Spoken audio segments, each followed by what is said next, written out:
Hey, what's going on, YouTube? Welcome back to another video. If you're new to the channel, be sure to subscribe, and if you're not subscribed, you're an idiot. Get subscribed. But a lot of people have been asking me kind of what my thoughts are on the 3-valve, what they should do to their 3-valve, should they get a 3-valve? And so I wanted to just kind of make this video, give you guys my thoughts and opinion on my 3-valve. I had one for about 4 years, I want to say. About 4 years. Maybe a little over 4 years. So I got some great knowledge, had some great experiences, and I'll go ahead and share those in today's video. Let's get it.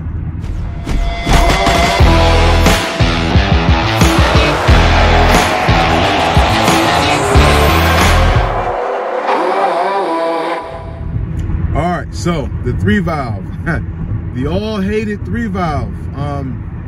2005 to 2010. A lot of people don't know that the 3-valve was in the 2010 engine, or model year, and so they didn't switch over to that Coyote until 2011. So I had a 2008 3-valve. When I first got the car, this was kind of like my introductory to the Mustang world. I did have a New Edge. It was a 2000, but then I had a couple vehicles in between there. And I ended up getting my 08 3-valve. And I got the car because, and a lot of people are getting the car because of the price.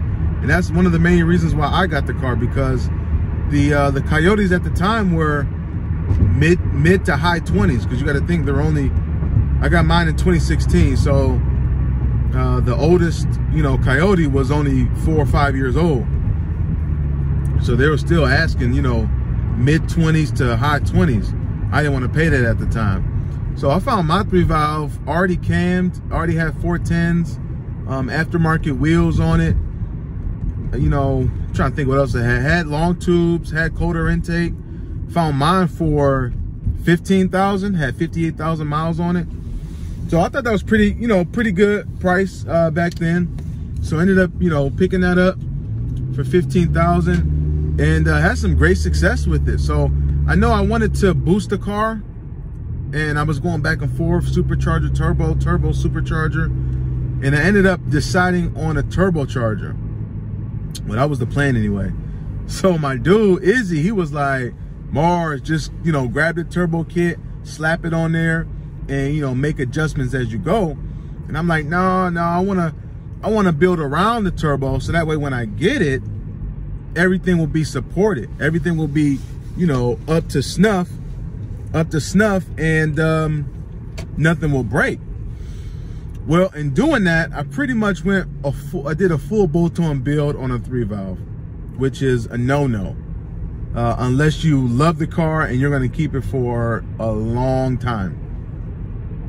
So that's my main thing. So that's kind of the route I went. I did, intake manifold. I did a new coder intake. I did a new throttle body. I put new headers on the car, new exhaust. I did underdrive pulleys. I mean, I pretty much did everything you can do on that car, besides cams, and the cams are already, on the car. So, when people ask me, what they should do with their current 3-valve. That was me beeping. What they say, Mars, what should I do with my car, my 3-valve? And I ask them, are you planning on keeping it for a while, or are you going to sell it, in a year or two? And a lot of people say they're going to sell it, but they want to have some fun now. So my suggestion is this: if you plan on selling the car at any time, maybe a year from now, year and a half, 2 years from now, I wouldn't even touch the car. I would do, if you have to do something, I would do something light, like a coder intake. I would do a 373 change or a 410 gear swap, and that'd probably be it. And it's just a tune. I went with Lido. If you're a 3-valve guy, you've been in the the 3-valve game for a while, you're going to hear Lido's name. He's a great tuner. He works with 3 valves, 2 valves, GT 500s. No Coyotes though. Another name is Brent from Brent Speed. I talked to him, a while. He's been in the game for a while, And those, if you're gonna do a remote tuning, those are the two I would recommend. And then if you go, you know, if you have a local shop that dyno tunes, typically dyno tunes are gonna be more expensive.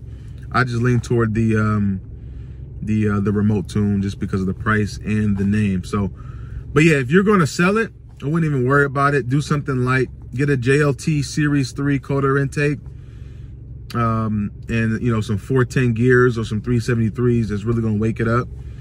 My issue was I did the intake manifold on the car. So when you do an intake manifold on a 3-valve, it eliminates the charge motion control plates. I think that's what they're called. And that's gonna give you all the torque. So I deleted those basically with the manifold. I picked up horsepower up top, but I had nothing down low.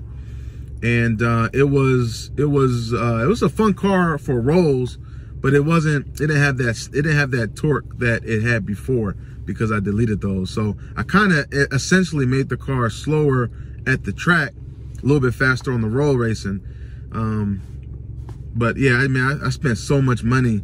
I spent so much money on that car, and I should have just went and bought some boost. That'd be my next suggestion. If you're going to keep the car for, you know, a while and you want to go fast, go straight to boost. Don't mess around with, you know, bolt-on parts. I've seen people run stock manifolds, stock throttle body, pushing 20 PSI through a centrifugal. You don't need to upgrade any parts. If it breaks, upgrade it then.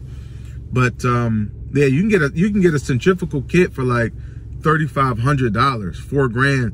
You can get some boost on that car and you know, push 500 horsepower, 450 torque, and have a ball, and only spend $3,500.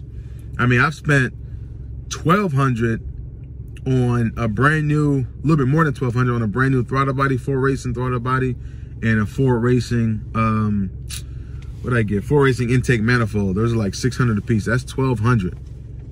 That's half of a centrifugal supercharger kit. So, like I said, if I knew what I knew now back then, I would have just saved up for boost, got me, you know, had me a boosted 3-valve, and been ripping on some stuff. So that would be my suggestion. If you guys have a 3-valve now, you can't get out of it. Maybe you know, you owe too much on the car, and you got $3 grand sitting. Try to find you a kit and just slap that boy on, get it tuned, and have some fun with it. I would not go full bolt-on route with the 3-valve. It just, you spend too much money and you don't get a lot out of it. Now, if you don't have a Mustang and you're looking to get into the Mustang world, 3-valve is a great car. I've surprised a lot of people with the car. I've beaten 15 Camaro SS's. If you guys check my Instagram page, I've actually, we weren't racing, but I'm pretty sure I could have beat this Charger 392 Scat Pack with my 3-valve roll racing. It was an automatic Charger, and yeah, I'm pretty sure I would have. It was a close match. I'm trying to think what else. Yeah, bolt-on isn't the way to go. But like I said, if you're trying to get into it, get your 3-valve. Get your 3-valve, but go in knowing you're going to have to buy some boost. You know, don't go in, you know, thinking you're about to be the fastest thing on the street, because you're not. Unless you dig race. If you dig race and you're at the track a lot, get a 3-valve, work on that suspension, get you some cams, and you should be good to go. Get some nice tire setup, and you can push 11, 10, you know, get some nitrous maybe. I mean, you can get, you know, 11-second run, you know, maybe even 10 seconds if you really push it out of a 3-valve. It just depends on what you're looking to do. But most people are, you know, roll racers. They're looking to, you know, hit the freeway with their friends, go out and you know, put some bus links on somebody. So, you know, if you know, don't have the money for a Coyote, you know, get your 3-valve. If you can find a boosted 3-valve, I would go with that route. Or save up for an 11 Coyote. That would be my second choice. That would be my first choice, really. But if you don't have the money for the 11 to 14 Coyote, get your 3-valve. Get you one that's not expensive, so you can, you know, sell it. You know, sell it when you're done with it and you're not, you know, buried in the car. Don't get one for like 15,000 at this point in 2021. Don't find a 3-valve for like 15 or 17,000. No, I don't do that. Get one for like 10,000 or under if you can. and put some boost on it, man, and have some fun. That'll be my suggestion. I love my 3-valve. Don't get me wrong. 3-valve was great, but if I could have got a Coyote the first time around, I would have went that route. So, if you guys have any questions, leave, as always, as normal, leave the questions in the comments in the comment section below. I like to answer all the questions and all the comments. I like to have some dialogue back and forth with you guys. So, stick around for for some upcoming videos. Hopefully the snow is melted soon and I can get that black thing out the garage and start really making some content for you guys. But until then, I'll see you.